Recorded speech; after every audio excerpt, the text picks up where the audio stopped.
여러분 늑대 소년이라는 이야기 다 들어보셨죠? 네, 전에부터 많이들 영화나 또 소설을 통해서 다루어졌던 주제고요. 또 실제로 역사 속에서 있었던 이야기이기도 합니다. 어느 날 정글에서 소년이 발견됐는데 우리 전혀 사람답지 않은 그의 말도 그렇고 또 행동도 마치 늑대와 같은 행동을 하는 그런 소년이 발견되었던 것, 그리고 이 세상에서 얼마 살지 못하고 죽었다는 이야기를 여러분 다 아실 것입니다. 이게 사회화라고 하는 문제인데요. 어려서부터 그 늑대 사회에서 애가 자라다 보니까 사람인데도 불구하고 늑대가 돼버린 거죠. 실제는. 그래서 이 사회화가 우리 그리스도인들에게도 필요한 것입니다. 우리가 이 세상 속에 살아가지만 우리는 세상 사람이 아니죠. 우리는 천국 시민권을 가진 사람들로서 그 천국 시민답게 우리가 재사회화가 우리에게 일어나야 되는 거예요. 이게 안 되면 그래서 따로 국밥이라는 말이 등장을 하게 되죠. 우리가 믿는 바와 사는 바가 따로따로 전혀 다르게 나오는 것입니다. 오늘 이 고린도전서 6장에 그 문제입니다. 예수를 믿었지만 이들에겐 제사회화가 아직 이루어지지 않았기 때문에 아직도 세상에 그 생각과 그 삶의 방식이 그대로 교회 안에서 교우들을 대할 때 그대로 이들의 의식과 삶에 남아있는 것입니다. 그래서 어떤 문제냐면 이 고발을 하는 문제예요. 고발. 별로 어감이 안 좋죠. 그리고 좀 무거운 주제일 수 있는데 현실적인 것이기도 합니다. 과연 성도 간에 고발이 가능한 것이냐? 어떻습니까? 그것도 여기 오늘 본문에는 일반 법정, 세상 법정에 성도가 성도를 고발하는 문제를 바울이 다루고 있습니다. 결론부터 말씀드리면 바울은 반대하는 입장입니다. 안 된다는 거죠. 이들에게 있어서 사회화가 안 된 건 뭐냐면 우리 성도에 대한 신분과 지위가 무엇인지를 전혀 놓치고 있는 거예요. 너희는 그럴 존재가 아니다. 바울이 그런 말을 하는 거예요. 어디 감히 1절에 보세요. 너희 중에 누가 다른 이와 더불어 다툼이 있는데 구태여. 이 말이 감히 그런 말이에요. 어디 감히 너희가 누군데 안 믿는 사람들 앞에 가서 너희가 판단을 받을래? 감히. 여러분 감히라는 말을 언제 쓰는 거예요? 여기가 어느 안전인데 감히. 여러분 교회 안에서 회의할 때 누가 시끄럽게 떠들거나 큰 소리 치면 감히 그러세요. 감히. 감달라는 말이 아니에요. 감히. 여기가 어느 안전인데? 어느 안전입니까? 그분 안전이에요. 그분 안전인데 감히. 사도 바울이 그러는 거예요. 구태여. 감히 너희가 누군데? 누굽니까? 불의한 자들 앞에서 고발하고 성도 앞에서 하지 아니하느냐. 성도는 누굽니까? 하나님께 이미 판단을 받은 사람들이에요. 성도는 의인입니다. 믿습니까? 근데 세상 사람들은요, 그 의의가 없어요. 만약에 예수를 믿지 않으면 그들의 운명과 일생은 불의한 자로 끝납니다. 그런데 감히 하나님께 의롭다 판단받은 너희가 불의한 세상 사람들 앞에서 판단을 받겠느냐? 여러분 어때요? 논리가 맞습니까? 사회화가 안 된 거예요. 너희가 어떤 신분이냐? 너희가 어떤 지위를 가지고 있느냐? 전혀 놓치고 있는 거죠. 어떤 신분입니까? 2절 성도가 세상을 판단할 것을 너희가 알지 못하냐. 반대 뒤집어진 거예요. 너희는 오히려 너희가 이 세상을 판단할 존재다는 거죠. 우리 마태복음 19장 28절에 가보면 주님과 함께 우리가 판단을 합니다. 같이 읽읍시다. 시작. 예수께서 이르시되 내가 진실로 너희에게 이르노니 세상이 새롭게 되어 인자가 자기 영광의 보좌에 앉을 때에 나를 따르는 너희도 12보좌에 앉아 이스라엘 12지파를. 여러분, 이게 사실이죠. 우리가 오히려 세상을, 주님 오실 때 이 세상을 심판하실 주님과 함께 세상을 심판할 그 심판의 권세를 가진 사람들이 바로 성도라는 거예요. 너희가 누구한테 재판을 받고 있냐? 또 한 가지, 3절에 우리가 누구를 판단합니까? 천사를 판단할 것을 너희가 안줄. 천사도, 여기 천사도 좋은 천사가 있고 나쁜 천사가 있대요. 성경에 고린도후서 12장 7절 보면 나쁜 천사가 나와요. 고린도후서 12장 7, 여러 계시를 받은 것이 지극히 크므로 너무 자만하지 않게 하시려고 내 육체에 가시곧 사탄의 사자, 이게 안겔로스예요. 이게 천사예요. 천사도 좋은 천사가 있고 나쁜 천사가 있어요. 근데 그 나쁜 천사를 주님이, 천사가 사탄이죠. 주님이 다시 오실 때 주님과 함께 우리가 그들도 심판할 권세가 있는 사람들이다. 영적인 거죠. 근데 감히 너희가 지금 누구에게 재판을 받을래? 이 사도 바울의 표현입니다. 그래서 4절에 그런즉 너희가 세상 사건이 있을 때에 교회에서 경히 여김을 받는 자들을 세우느냐, 이게 뭐냐, 불신자들을 말하는 거예요. 너희가 불신자들에게 판단을 받겠느냐, 그죠? 여러분 어떻습니까? 이게 왜 문제가 됩니까? 서두에 말씀드린 문제입니다. 우리의 신분과 지위를 모르는 거예요. 하나님 앞에 감히 너희가 어떤 존재인데 지금 어디 가서 판단을, 재판을 받고 있냐? 주객이 전도된 문제입니다. 있을 수 없다는 말이에요. 자존심입니다. 이게 하나님의 자존심이에요. 너희는 내 자녀야, 이 걸린 문제예요. 여기서 벗어났을 때 바울이 그걸 지적하는 거, 첫 번째, 어디 가서 너희가 재판을 받느냐. 두 번째, 그러면 그 형제는 누구냐, 이 문제입니다. 자, 우리 6절 형제가 형제와 더불어 고발할 뿐더러 믿지 않은 자들 앞에서 하느냐. 7절 너희가 피차 고발함으로 너희 가운데 이미 뚜렷한 허물이 있나니 차라리 불의를 당하는 것이 낫지 아니하며 차라리 속는 것이 낫지 아니하냐. 지금 그것이 너희에게 그 형제, 누구라고요? 대상이 키워드입니다. 여러분 서로 누굽니까? 형제예요. 형제에 대해서 불의를 행하는 거죠.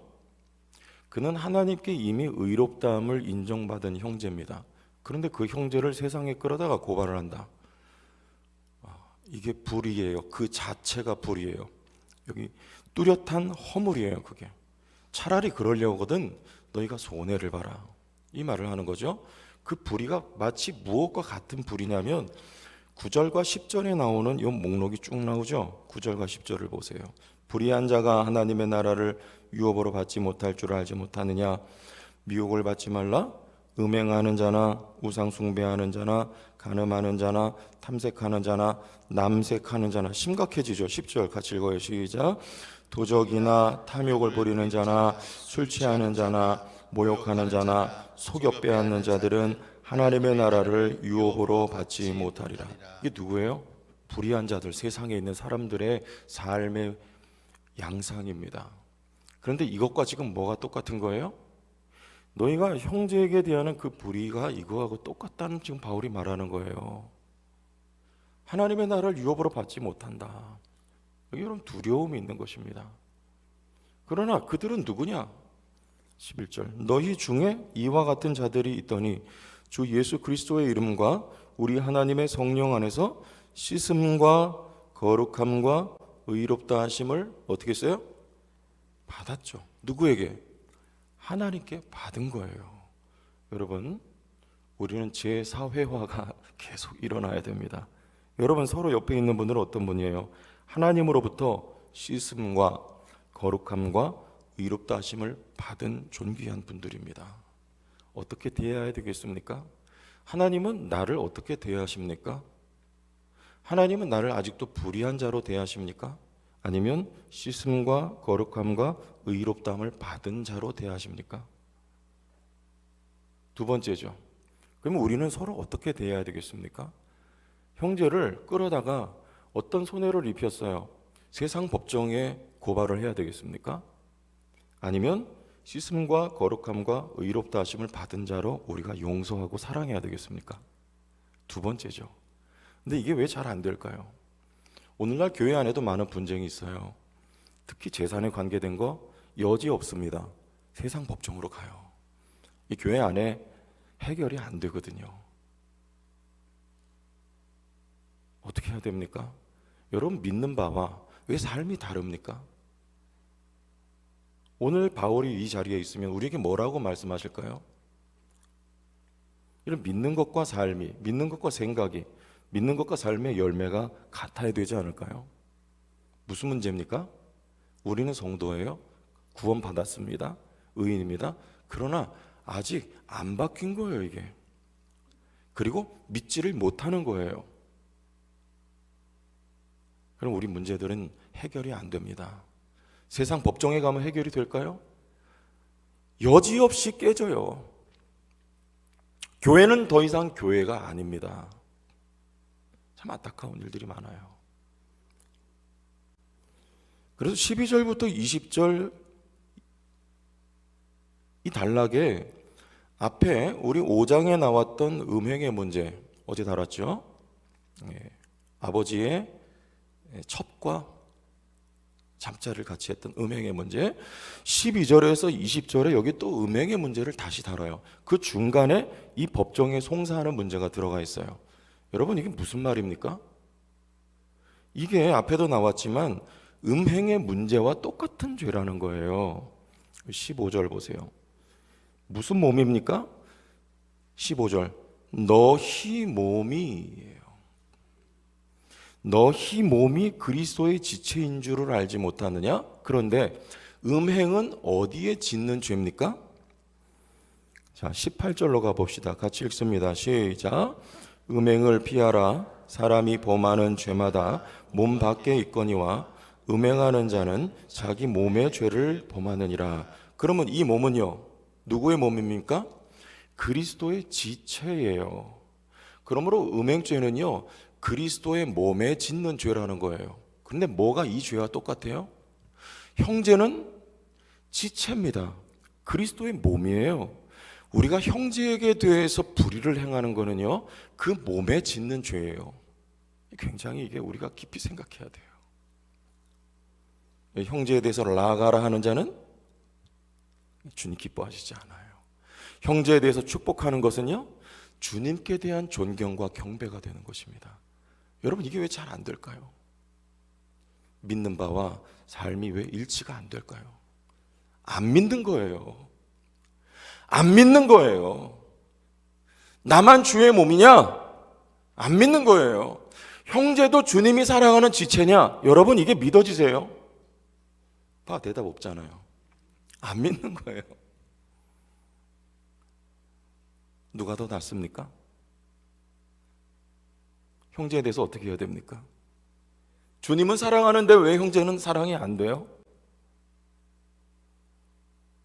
형제가 나에게 손해를 끼치면 어떻게 해줘야 돼요? 바울은 그걸 살았어요. 오네시모가 빌레몬에게 종이죠. 도적질을 해서 로마로 도망갔다가 용케 바울을 만나요. 그가 복음을 듣고 새 사람으로 변화가 됩니다. 그러면서 이 사람을 다시 빌레몬에게 돌려보내면서 쓴 서신이 빌레몬서예요. 거기 뭐라 했어요? 오네시모를 종으로 여기지 말고 형제로 여겨달라 부탁을 해요. 그리고 오네시모가 만약에 너에게 손해를 입힌 것이 있으면 내가 갚아주리라. 여러분 이게 맞습니까? 이게 형제에게 대하는 거 맞아요? 그게 믿는 바와 삶이 하나가 되는 거예요. 여기 성령의 열매가 있는 것입니다. 우리는 어떻게 하고 있을까요? 부족하죠? 그러나 자꾸 일깨워져야 돼요. 그리고 그렇게 할 수 있도록 도와달라고 기도해야 되고요. 결단이 필요하고 행함이 나와야 되는 것입니다. 여러분 우리 고소하는 문제 이것 때문에 우리 고신이 있어. 고신 고신 측에 우리 예수교 장로교는 크게 기장과 예장으로 나눠졌죠. 기장과 예장. 이 예장에서도 통합과 합동 여러 개로 나눠져 있는데요. 우리 고신에도 두 개로 나눠져 있어요. 교단이 고소와 반고소 이렇게 나눠져 있어요. 무슨 말인지 아시겠어요? 아, 고소하네. 고소고 반만 고소하다. 반고소예요. 그게 아니고 고소는 이 얘기 때문에 지금 갈라진 거예요.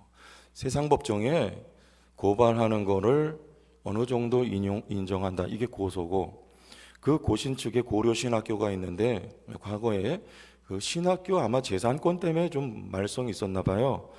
그래서 이거를 지금 세상 법정에 고소하는 것을 어느 정도 허용한다는 것이 고소 입장이고, 그게 지금 고신 측입니다. 그리고 반고소가 있었어요. 우리는 반대, 이 고린도전서 6장 말씀대로 한다. 이게 반고소예요. 고려신학교가 저 파주에 있어요. 거기 대표적인 교회가 서건태 목사님이에요. 혹시 아세요? 경양교회? 모르시나요? 저기 강서구 쪽에 가면 아주 큰 교회 하나 있어요. 여러분 생각은 어떠세요? 누가 맞습니까? 제가 전에 사역했던 교회에 이 재산권 때문에 분쟁이 있었던 교회가 있었어요. 일전에 한번 말씀드렸는데, 그 마을을 이루고 있었는데 그 마을이 개발이 되면서 개발을 할 거냐 말 거냐 이것 때문에 싸웠어요, 교우들이. 그래서 찬성파 반대파 나눠져 가지고 이제 100억에서 50억대 이렇게만 보상을 받기도 하고, 반대하는 분들은 뭐 나중에 받기도 하고 이랬는데, 교회가 두 개로 나눠져서 이제 싸우다 보니까 교회가 아니에요. 말도 못해요. 지금도 그냥 교회가 맥을 못 추고, 목사님 막 은퇴하실 적에 그 문제 때문에 너무나 이렇게 못되게 해서 목사님 은퇴하시게 하고 그렇게 됐는데, 그 교회가 참 아름다운 교회였습니다. 선교 열심히 하고 분립개척하고 이랬던 교회인데, 이 돈 문제가 걸리니까 여지가 없어요. 믿는 거하고 삶이 완전히 이거 따로예요. 그랬는데 그 가운데 장로님 한 분이 욕을 되게 먹은 분이 계세요. 왜 그랬냐면 이분이 어느 편에도 안 섰어요. 중간에 딱.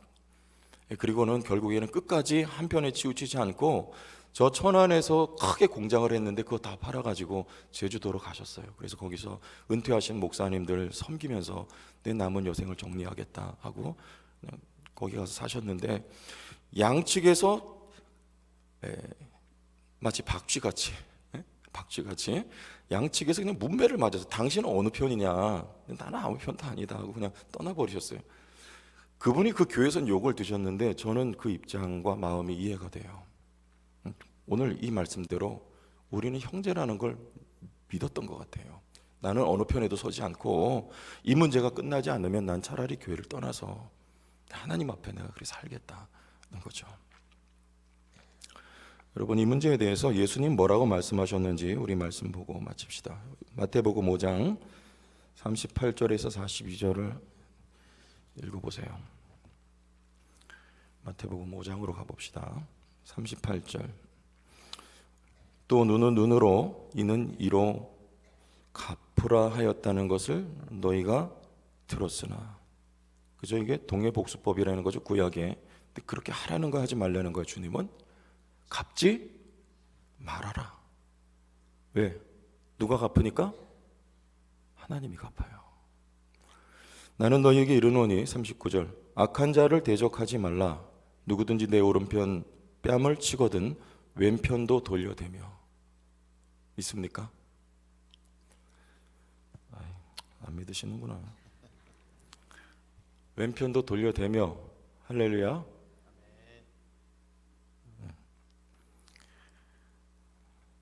40절 또 너를 뭐 하려고?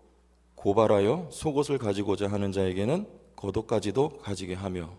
아멘. 차라리 손해를 보라는 말이에요.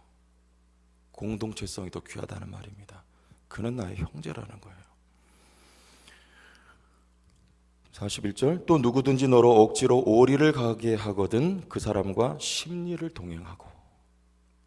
42절 같이 읽읍시다. 시작. 내게 구하는 자에게 주며 내게 꾸고자 하는 자에게 거절하지 말라. 아멘. 하나님이 갚으세요.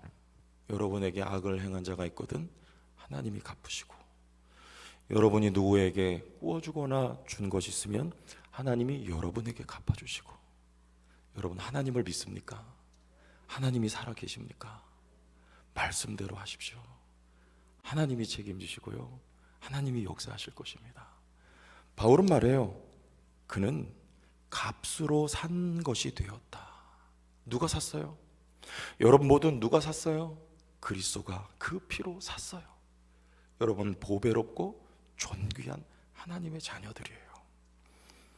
그래서 하나님께 영광을 돌리라. 어떻게 사는 게 영광 돌리는 것입니까? 하나님이 여러분을 부르신 부르심대로 값으로 사신 천하보다 귀한 것이 바로 여러분이에요. 믿습니까?